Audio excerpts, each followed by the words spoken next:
it was certainly an album that changed our entire life. I mean, we were probably that close to breaking up when we released that album because we were so broke and we were so much in debt and we couldn't see a way out of it. Rick and I were dumped into the production role there by Harry and George, and you know, that was an interesting trip for us. But I remember one of the industry experts coming in to the studio and hearing the album, and he made this statement. It was a statement of fact that I said, "Oh, this is fantastic. This music's wonderful." He said, "But you know, radio's not going to play any of these songs." We were just so excited by what we were doing. If we like it, that's good enough for us. But they ended up playing every track of that album. So it wasn't. That was a wonderful thing for us, that it just wasn't a hit single based thing. And I think Cole Chisel could tell you the same story. That was, we thought of ourselves as an album band from that album on.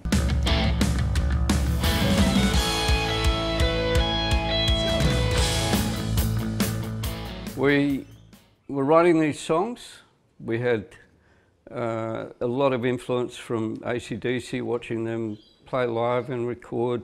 And they had Bon Scott with a really high voice. It didn't matter what Angus and Malcolm played on the guitar, you could hear Bon over the top.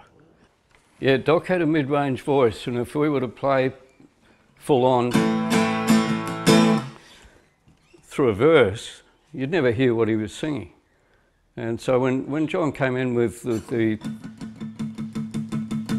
knick-knacks on I Ain't the One, that was a revelation, because we used that for a verse, and it meant we could hear Doc.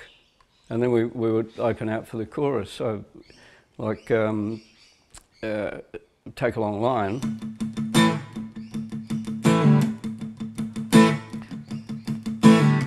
Doc could sing through that, and then it was Take a Long, where everyone sings for the chorus. It was like it was a formula.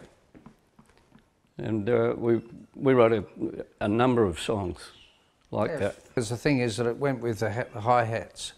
There's a loud soft to it. It's not just, it's not an even metered thing. It's got a swing. Think of hi-hats. If it ain't got that swing.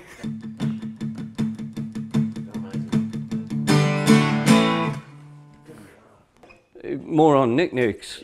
It was also a great way for us to write songs. John and I would get together with a couple of acoustic guitars, and it was like having a whole band, having a drum kit, because it's the same as the hi-hats.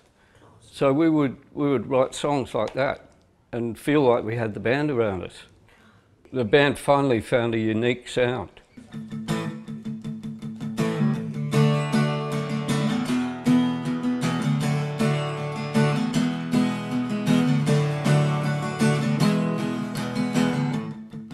Well, the thing is that we learnt from the best, the absolute best. You know, Harry Vander and George Young were just the most inspirational people to work with. You know, we were influenced by the music that was around us when we were growing up, and you know, all that. But they really emphasised the value of you know, melodies that you could walk down the street and sing. Choruses that made you want to join in and sing along with, middle eights that took you somewhere else, and dynamics and all that kind of stuff. So we learnt from the best, and I guess we took all of the stuff that we'd learnt from Harry Vander and George Young, and also being in the studio with AC/DC, and they were a massive influence on us as well. We would demo certain songs. We'd then give George a cassette of all those demos, and he would put them in a cassette player and he'd listen. And sometimes he'd only listen for 15 seconds, and he'd have the list of songs down in front of him, and he'd listen, you know, sometimes 15 seconds and put a little cross between the song and then zip through to the next song. Well, the live performance was our testing ground for new songs. We used to come off stage and we would pull it apart. We would analyse the songs. You know, why didn't that work? Why did that work? And we'd actually change things because of how it went down live. So it was very important to us to try to get that feel in the studio. We didn't know how to do it without an audience, but we did learn that it was all about energy, the chemistry of the band, as John said before. That lineup was fantastic. The Angels is a constantly evolving band, well it has been, you know, because, and for some very sad reasons, you know, losing Chris Bailey, losing Doc Neeson, but there's been various people who've played in the band, and various people left the band, including me for 7 years, but the thing is that I think that the repertoire's endured, and you know, I'm sort of pretty proud to say that I think our songs don't sound dated.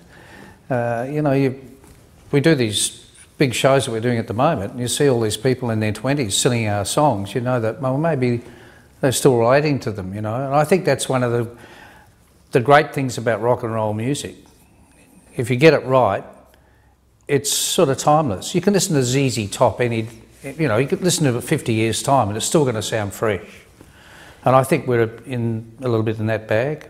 Between John and Doc and myself, the three of us were the songwriters, and right from the beginning we said we want to write lyrics that are going to stand the test of time, not be here today, gone tomorrow.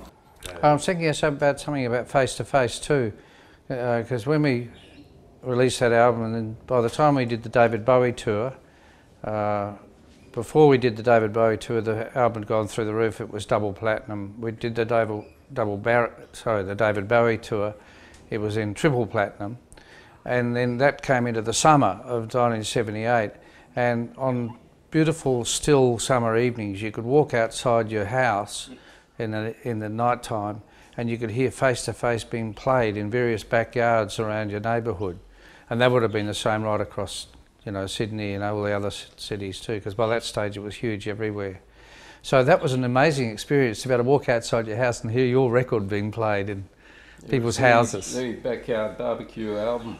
Yeah. And we all had it, including myself.